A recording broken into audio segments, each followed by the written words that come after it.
Hello Rohan, welcome to electrical engineering skills and welcome to our official YouTube channel. आज के session के अंदर हम लोग आपके upcoming examination Punjab state power corporation limited द्वारा जो जूनियर इंजीनियर की वैकेंसीज आउट कर दी गई थी कुछ ही महीनों पहले, उसका हम लोग नया examination pattern and detail electrical engineering का सिलेबस हम लोग डिस्कस करने वाले हैं और आपको यही सिलेबस अच्छी तरीके से करके जाना होगा सो दैट आपका जूनियर इंजीनियर का जो सिलेक्शन है काफी अच्छी तरीके से आप ले सको। ठीक है, अब देखिए गाइस, ये पीएसपीसीएल जेईई के अंदर जो नया एग्जाम पैटर्न चेंज हुआ है वो तो मैं बताने वाला हूँ, साथ ही साथ डिटेल सिलेबस भी हम लोग डिस्कस करने वाले ताकि आपको पता चल जाएगा कि कौन से की पॉइंट्स है आपको पढ़ के जाना होगा सो दैट आप इस एग्जामिनेशन को काफी अच्छी तरीके से क्लियर कर सको।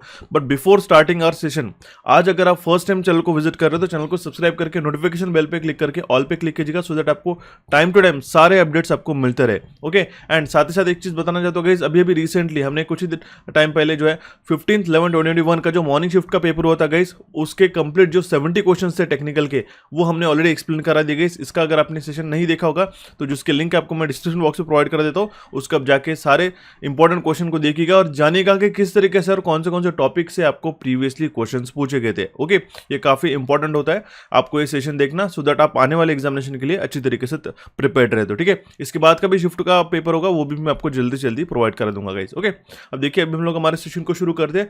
आपने एक चीज नोटिस किया होगा 13 मार्च 2024 को एक अपडेट आया था कि जिसके कारण आपका जो स्कीम ऑफ एग्जामिनेशन था वो चेंज हो गया था। ये नोटिस था डिपार्टमेंट की तरफ से आया हुआ। ठीक है, ये मैं आपको समझा देता हूँ। यहाँ पे देखिएगा, सेम अभी हमने इसको टेबल फॉर्मेट में लिया है जहां पे आपको टेक्निकल के क्वेश्चन जो है 50 क्वेश्चन आपको 50 मार्क्स के लिए पूछे जाएंगे। पंजाबी लैंग्वेज के जो क्वेश्चन है आपको 20 मार्क्स इंट्रोड्यूस कर दिया गया जिसमें आपको 20 मार्क्स मिलने वाले। GK, general knowledge, reasoning and English ये काफी इंपॉर्टेंट रोल प्ले करेगा क्योंकि इसके अंदर 30 क्वेश्चन है देखा जाए तो। ठीक है, ये भी आपको नॉन टेक्निकल के सेक्शन में each and every question single mark के लिए which is 10 question for 10 marks ऐसे मिलाते हैं। पूरे जो 100 क्वेश्चन आपको 100 मार्क्स के लिए पूछे जाने वाले हैं जिसके साथ आपका 1/4 नेगेटिव रहेगा। यही आपको इस नया जो रिसेंट अपडेट आया था उसमें आपको बताया दिया गया। ठीक है, और इसका जो कंप्लीट टाइम रहने वाला है पूरे पेपर का वो रहेगा 2 आवर्स का। ठीक है, तो ये आपको प्रिपेयर्ड है। ठीक है, ये आपको एग्जामिनेशन का पैटर्न पता होना चाहिए क्योंकि काफी बार बच्चे जो प्रीवियस ईयर का एग्जामिनेशन पैटर्न है उसी को कैरी फॉरवर्ड करते हैं, तो ये बात आपको ध्यान में रखनी है। इसी पैटर्न के अकॉर्डिंगली आपको तैयारी करनी है। ठीक है, एंड इसके लिए भी हमने कुछ ही महीनों पहले हमारे कोर्सेज को लॉन्च किया था, जैसे हमारा टेक्निकल कोर्स है। ठीक है, complete theory and MCQ course and non technical course जिसके अंदर जीके, रीजनिंग एंड इंग्लिश ये हमने पढ़ाते। ठीक है, इसको एक्सप्लेन हम लोग बाद में करेंगे। सबसे पहले तो हमें सिलेबस को डिस्कस करना होगा और सिलेबस को डिकोड करना होगा सो दैट आपके पीएसपीसीएल जेईई में कौन से टॉपिक कौन से कितने वेटेज के लिए पूछे जाते हैं वो हमें पता चल सके। ठीक है,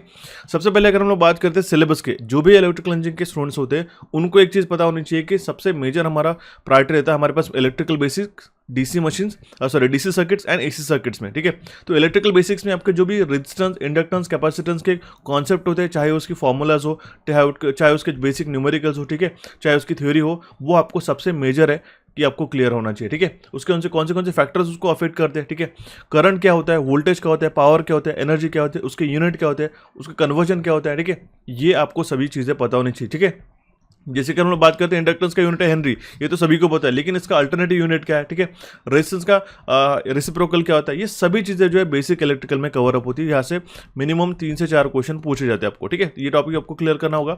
इसके बाद आता है हमारा टॉपिक डीसी सर्किट का, one of the very important topic after our electrical basics. ठीक है, इसके अंदर जो है डीसी सर्किट के अंदर सबसे मेजर आता है हमारा ओम्स लॉ के अकॉर्डिंगली जो भी हम लोग सर्किट को रिजॉल्व करते हैं। ठीक है, जिसमें से current, voltage and resistance calculate करते हैं, उसके डिपेंडेंट फिर हमारा किरचॉफ्स लॉ बन जाता है। ठीक है, केसीएल, केवीएल। ठीक है, उसके बाद में सुपरपोजिशन थ्योरम रहते हैं, थेवेनिन थ्योरम होते हैं। ठीक है, इसके एनालिसिस क्या होता है, सीरीज पैरेलल रेजिस्टिव सर्किट का। ठीक है, इसको सर्किट रिडक्शन भी कहा जाता है, वो भी आपको एग्जामिनेशन बनता है।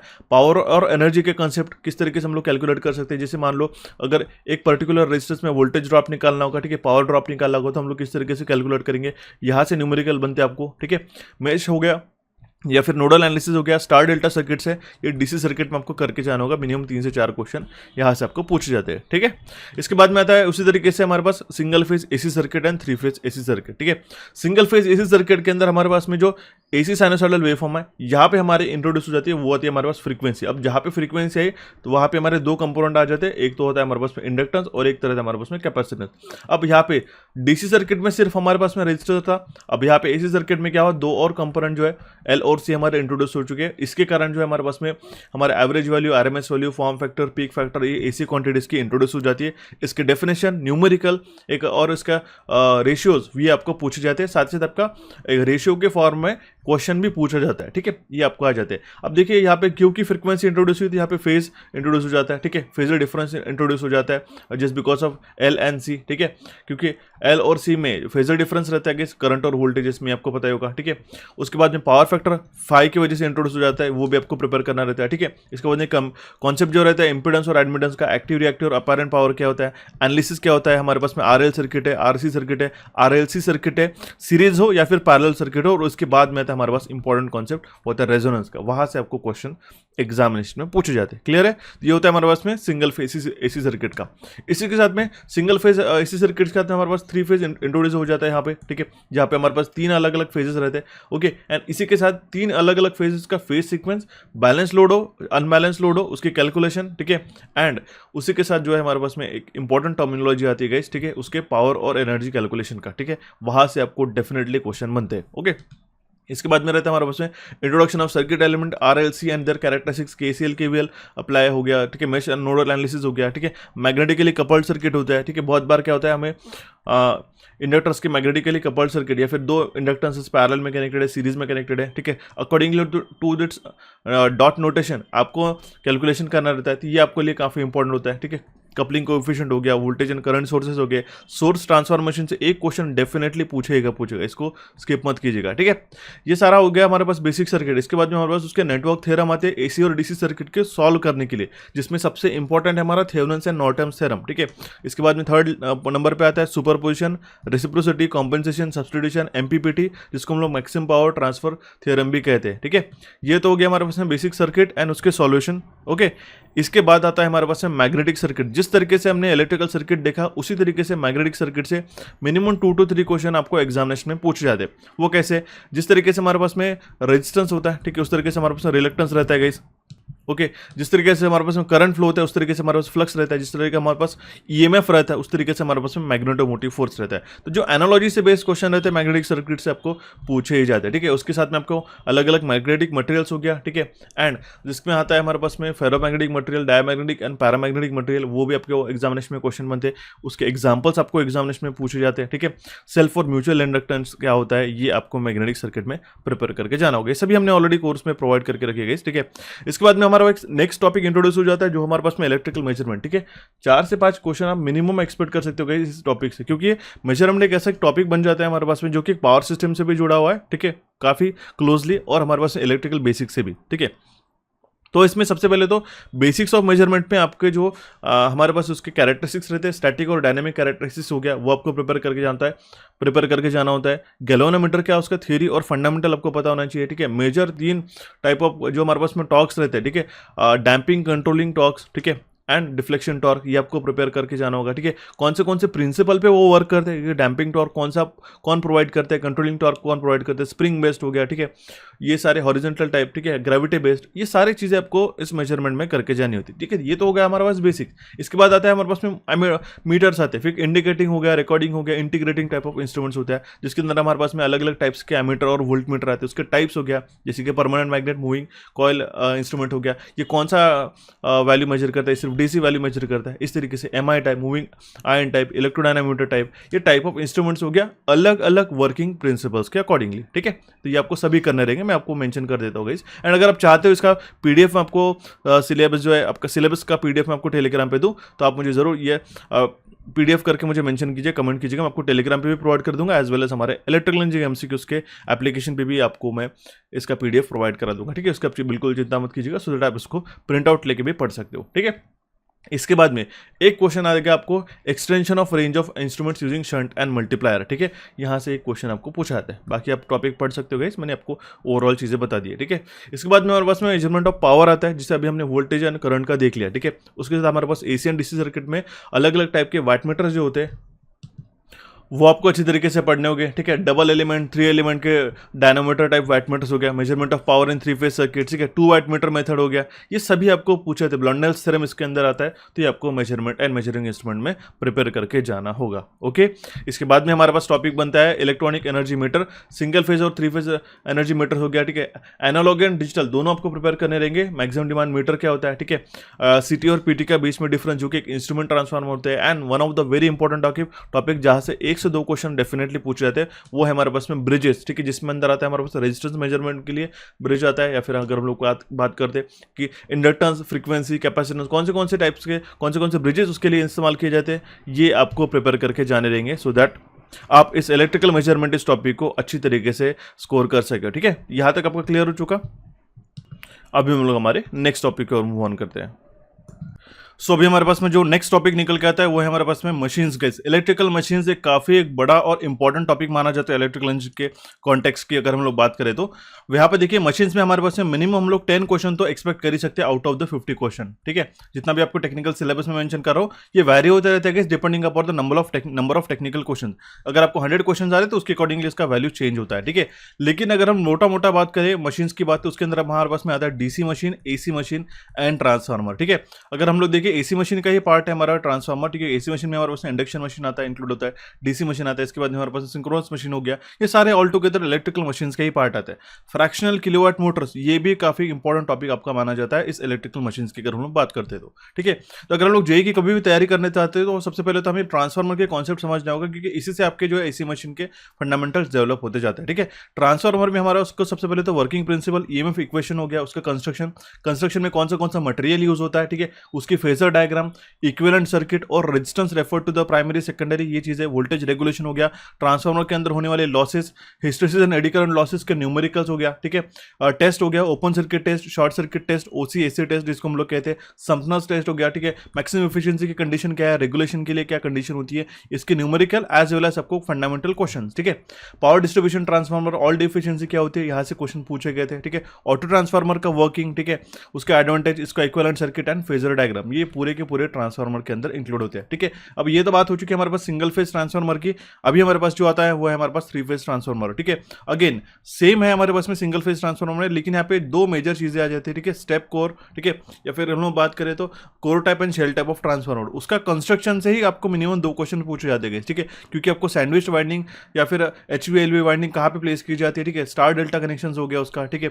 उसके connection step up step down के वक्त कौन सा ट्रांसफार्मर यूज करते हैं, ये भी आपको पूछा जाता है 3 फेज ट्रांसफार्मर में। ऑल टुगेदर ये काफी इंपॉर्टेंट माना जाता है, ट्रांसफार्मर सिंगल फेज हो चाहे वो आप 3 फेज हो। बाकी आप यहाँ पे टॉपिक देख सकते हो गाइस, जैसे कि पैरेलल ऑपरेशन ऑफ ट्रांसफार्मर हो गया, यहाँ से एक क्वेश्चन आपको पूछा जाता है गाइस, ठीक है। टैप चेंजर हो गया, कंजर्वेटर का क्या काम होता है, ब्रीदर में क्या क्या चीजें यूज होती है, ये सारी चीजें ऑल टुगेदर ट्रांसफार्मर इस टॉपिक से आपको पूछे जाएंगे, ओके।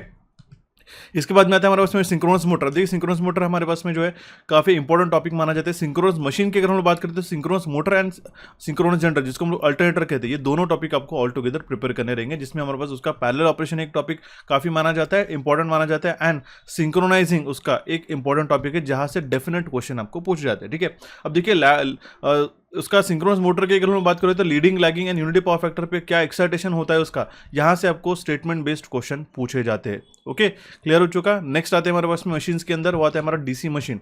डीसी मशीन में 2 चीजें आती है, एक तो आता है हमारे पास मोटर, एक तो रहता है हमारे पास में जनरेटर, ठीक है। DC motor as well as DC generator के कंस्ट्रक्शन फिगर, साथ ही साथ उसका जो करंट डायरेक्शन है एंड ईएमएफ इक्वेशन जो बनता है हमारे पास में, ठीक है, जो बैक ईएमएफ और हमारे पास में जनरेटेड ईएमएफ का इक्वेशन रहता है, वहां से न्यूमेरिकल एग्जामिनेशन में पूछे जाते हैं, तो आपको क्लियर करना होगा, ठीक है। इसके साथ आपके जो मोटर्स एंड जनरेटर्स के बेसिक प्रिंसिपल हो गया, लॉसेस और उसकी एफिशिएंसी हो गया, method of braking control, speed control हो गया, ठीक है। इसके जो कर्व्स होते हैं, ठीक है, हमारे पास में अगर जैसे कि हम लोग बात करते हैं स्पीड टॉर्क कर्व हो गया, आई कर्व हो गया, ठीक है, टॉर्क वर्सेस आर्मेचर करंट हो गया, स्पीड वर्सेस टॉर्क के कैरेक्टरिस्टिक्स हो गया, ये कैरेक्टरिस्टिक्स से एक क्वेश्चन पूछा जाता है। साथ ही साथ उसके मेजरली आप ध्यान में रखिएगा एप्लीकेशन आपको अच्छी तरीके से करके जाने होंगे, क्योंकि एप्लीकेशन से क्वेश्चन पूछे जाते हैं। क्लियर हो चुका है तक डीसी मशीन में। उसके बाद आता है हमारे पास में 3 फेज इंडक्शन मोटर, उसका वर्किंग प्रिंसिपल, उसका कंस्ट्रक्शन, कंपैरिजन जो होता है स्लिप रिंग और स्क्विरल केज मोटर का, कौन सी मोटर कहाँ पे यूज़ की जाती है, साथ इसका स्पीड कंट्रोल में कौन सा मेथोडोलॉजी अप्लाई की जाती है, ये हमारे 3 फेज इंडक्शन मशीन का इंपॉर्टेंट पार्ट है। यहाँ से क्वेश्चन बनते हैं। फेजर डायग्राम हो गया, उसके इक्विवेलेंट सर्किट है, पावर फ्लो डायग्राम, यहाँ से एक न्यूमेरिकल आता है गाइस आपको, टॉर्क स्लिप के कैरेक्टरिस्टिक्स हो गया, लॉसेस और उसकी एफिशिएंसी कैलकुलेट करना, नो लोड और ब्लॉक लोडर कैलकुलेट करना, सर्कल डायग्राम से क्वेश्चन 100% एक क्वेश्चन पूछा जाता है। तो ये ठीक है। तो मशीन का सबसे इंपॉर्टेंट टॉपिक आता है गाइस हमारे पास after transformer 3 phase induction motor. Okay, इसी के साथ हमारे पास में स्क्विरल केज और स्लिप रिंग इंडक्शन मोटर के स्टार्टिंग एंड ब्रेकिंग, ठीक है, ये आपको प्रिपेयर करना होगा। उसके कॉगिंग एंड क्रॉलिंग फिनोमेना क्या होता है, डबल केज और डीप बार इंडक्शन मोटर क्या होता है, स्पीड कंट्रोल किस तरीके से होती है, एंड इंडक्शन जनरेटर प्लस उसके एप्लीकेशंस आपको करने रहेंगे। ऑल टुगेदर मशीन्स में सेम ही होता है। सबसे पहले उसका construction figure, equivalent diagram, circuit diagram, उसकी कैरेक्टरिस्टिक्स हो गया, ठीक है, उसके एप्लीकेशन हो गया और उसके ऊपर के होने वाले टेस्ट, ये आपको फ्लो ध्यान में रखना रहता है। ओके, इसके बाद में आते हैं हमारे पास में सिंगल फेज मोटर्स गाइस, ठीक है। सिंगल फेज मोटर्स के अंदर हमारे पास सेम ऑल टुगेदर जो डबल रिवॉल्विंग फील्ड एरिया है, ठीक है, ये काफ़ी इंपॉर्टेंट मानी जाती है। ये इसको आपको अच्छी तरीके से पढ़ना रहेगा। इक्विवेलेंट सर्किट हो गया, ठीक है, परफॉर्मेंस कैलकुलेशन हो गया, स्टार्टिंग मेथड्स है उसके, ठीक है, एंड उसके वर्किंग प्रिंसिपल प्लस साथ ही साथ उसके एप्लीकेशन। अब देखिए इसके बाद में आता है हमारे पास single phase AC series motor, servo motor, LIM, जिसको हम लोग लीनियर इंडक्शन मोटर कहते थे। ये हमारे पास स्पेशल पर्पस मोटर्स के अंदर इंक्लूड होते थे। ये भी हमने एक्सप्लेन करके रखा है ऑलरेडी, ठीक है। तो ये हो चुका ऑल टुगेदर आपका मशीन्स का। इसके बाद आता है हमारा one of the very important topic which is a power system. Power system की अगर हम लोग बात करें तो इसके अंदर कुछ सब कैटेगरी होती है। सबसे पहले हमारे पास में जनरेशन रहता है, ठीक है, देन हमारे पास में ट्रांसमिशन रहता है गाइस, ठीक है, ओके, देन हमारे पास में डिस्ट्रीब्यूशन रहता है, उसका स्विचगेयर एंड प्रोटेक्शन रहता है, एंड देन उसका यूटिलाइजेशन रहता है। तो ये सारी चीज़ें हमारे पास ऑल टुगेदर यूज़ की जाती है। तो उसके अंदर हमारे पास इलेक्ट्रिकल एनर्जी जनरेशन के अंदर हमारे पास में कमर्शियल, जो हमारे पास में फॉसिल फ्यूल बेस्ड होता है, रिन्यूएबल बेस्ड, ठीक है। इसी के मतलब क्या है, कन्वेंशनल और नॉन कन्वेंशनल एनर्जी सोर्सेज के जो टाइप्स हो गए, जिसके अंदर हाइड्रोइलेक्ट्रिक पावर प्लांट आता है, न्यूक्लियर पावर प्लांट आता है, थर्मल पावर प्लांट आता है, ठीक है, हमारे पास में टाइडल हो गया, ठीक है, विंड, सोलर, ये सभी आपको पाँचों के पाँचों एनर्जी जनरेशन की अच्छी तरीके से कैरेक्टरिस्टिक्स के साथ में, उसका वर्किंग प्रिंसिपल के साथ, उसका ब्लॉक डायग्राम के साथ सभी करके रखने रहते हैं। क्योंकि यहाँ से मोस्ट ऑफ द केसेस में मिनिमम 10 to 15 क्वेश्चन आप एक्सपेक्ट कर सकते हो, क्योंकि पावर सिस्टम काफ़ी बड़ा टॉपिक माना जाता है, ठीक है। इसके बाद में हमारे पास रिन्यूएबल भी आपको करके जाने, क्योंकि आजकल का जो ट्रेंड है गाइस, रिन्यूएबल के ऊपर काफ़ी ज़्यादा फोकस किया जा रहा है क्वेश्चन में। ओके, जनरेशन के अगर हम लोग उसके का हम लोग पार्ट बात करते हैं तो उसमें आता है हमारे पास में पावर प्लांट इकोनॉमिक्स, या फिर इकोनॉमिक्स ऑफ पावर जनरेशन जिसको हम लोग कहते हैं। ये जनरेशन का एक पार्ट है इंटीग्रल, और आजकल जितने भी स्टूडेंट्स इसको इग्नोर कर रहे थे, अभी रिसेंट टाइम में इसी में से क्वेश्चन पूछे जा रहे हैं, जिसके अंदर कुछ टर्मिनोलॉजीज आती है, जैसे कि कनेक्टेड लोड हो गया, firm power, cold reserve calculate करने के लिए, हॉट रिजर्व कैलकुलेट करने के लिए इसकी डेफिनेशन क्या होती है, base load, peak load, plants की डेफिनेशन क्या होती है, load curve, base load and load factor, demand factor, diversity factor, इसके रेशियो, इसके डेफिनेशन, इसके बेसिस पे होने वाले न्यूमेरिकल, ये सभी चीज़ें आपको प्रिपेयर करके जानी रहती है, ठीक है। ये ऑल टुगेदर हमारा जनरेशन का पार्ट है। मिनिमम आप इसके अंदर 5 से 8 क्वेश्चन एक्सपेक्ट कर ही सकते हो, ठीक है। इंपॉर्टेंट है सभी चीज़ें, और काफ़ी क्लियरली हमने इसमें एक्सप्लेन भी किया है, ओके। नेक्स्ट आता है हमारे पास में ट्रांसमिशन। अब देखिए ट्रांसमिशन के अंदर भी हमारे पास HVDC ट्रांसमिशन आजकल इंक्लूड किया जाने लगा है, क्योंकि हमारे पास में डिप्लोमा सिलेबस में भी इसका बेसिक्स ऑलरेडी दिया गया है। इसलिए आपको 3 मेजर ट्रांसमिशन, ठीक है, HVDC के, मोनोपोलर, होमोपोलर और बायोपोलर के कंस्ट्रक्शन डायग्राम्स, एंड साथ ही साथ उसका वर्किंग, प्लस उसमें कौन से न्यूट्रल कंडक्टर, जो कौन से रिटर्न कंडक्टर्स रहते हैं, नहीं रहते, कितने कंडक्टर्स के थ्रू ट्रांसमिट होता है, यहाँ से आपको कॉन्सिक्यूटिवली थ्योरी बेस्ड क्वेश्चंस पूछे जाते हैं, ठीक है। नेक्स्ट आता है, और उसके पहले जो ट्रांसमिशन लाइन के अंदर आता है हमारे पास में transmission line components and cable हैं, जिसके अंदर पास इंडक्टेंस, रेजिस्टेंस, कैपेसिटेंस का क्या इफेक्ट होता है ट्रांसमिशन लाइन पे, ठीक है। 3 फेज एंड सिंगल फेज के जो कैलकुलेशन होते हैं इंडक्टेंस के, कंडक्टर्स के टाइप हो गए, ओवरहेड ट्रांसमिशन लाइन के इफेक्ट क्या रहता है हमारे पास में, ग्राउंड और कैपेसिटेंस का, ठीक है, इफेक्ट ऑफ ग्राउंड और कैपेसिटेंस, ट्रांसपोजिशन, स्किन इफेक्ट हो गया, प्रॉक्सिमिटी इफेक्ट हो गया, बंडल कंडक्टर कौन से रहते हैं, ठीक है, ACSR कंडक्टर हो गए, ट्रिपल AC कंडक्टर हो गए, ये कंडक्टर के टाइप हो गए। इसके बाद में हमारे पास ट्रांसमिशन लाइन के 3 मेजर कैटेगरीज आती है, short, medium and long transmission line. इसके वोल्टेज के अकॉर्डिंगली आपका बाइफर्केशन, साथ ही साथ वोल्टेज के तो हो ही गया, उसके आपके लेंथ के अकॉर्डिंगली, और उसके अंदर जो इफेक्ट ऑफ कैपेसिटेंस रहता है, ये भी यहाँ से भी क्वेश्चन बनते हैं, ठीक है। इसके बाद में नॉमिनल T, नॉमिनल पाई, नॉमिनल पाई इक्विवेलेंट मेथड जो रहती है, और ABCD कांस्टेंट जो रहते हैं, सिमेट्रिकल ट्रांसमिशन लाइन, ठीक है, कंपोनेंट फाइंड आउट करने के लिए ये इंपॉर्टेंट रहता है। सर्ज इंपेडेंस लोडिंग से आपको क्वेश्चन बनते हैं एग्जामिनेशन में, कोरोना पोटेंशियल रेडिएंट और कोरोना पावर लॉसेस का जो फॉर्मूला है, साथ ही साथ कॉन्सिक्वेंशियल इफेक्ट्स, ठीक है, उस फॉर्मूले से जितने भी आपको डिपेंडेंसी फैक्टर्स रहते हैं वो आपके करके जाने रहते हैं, ठीक है, वो काफ़ी इंपॉर्टेंट होता है, ठीक है।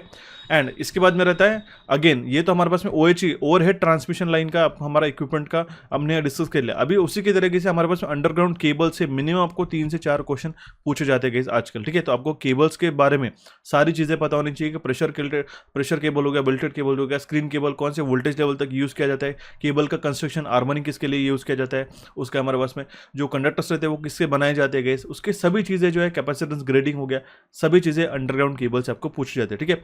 डाइलेक्ट्रिक स्ट्रेस कहाँ पे ज़्यादा रहते हैं, कहाँ पे कम रहता है, फिर ठीक है। डाइलेक्ट्रिक लॉसेस और शीट लॉसेस क्या होते हैं हमारे पास केबल्स के अंदर, यहाँ से आपको प्रिपेयर करके जाना होगा। ये ऑल टुगेदर हमारे पास ट्रांसमिशन, जो पावर जनरेट की गई उसको ट्रांसमिट किस तरीके से करना, उसके डिपेंडेंट जितने भी फैक्टर्स आते हैं यहाँ से आपको ये क्वेश्चन पूछे जाते हैं। ओके, ये आपका यहाँ पे क्लियर हो चुका।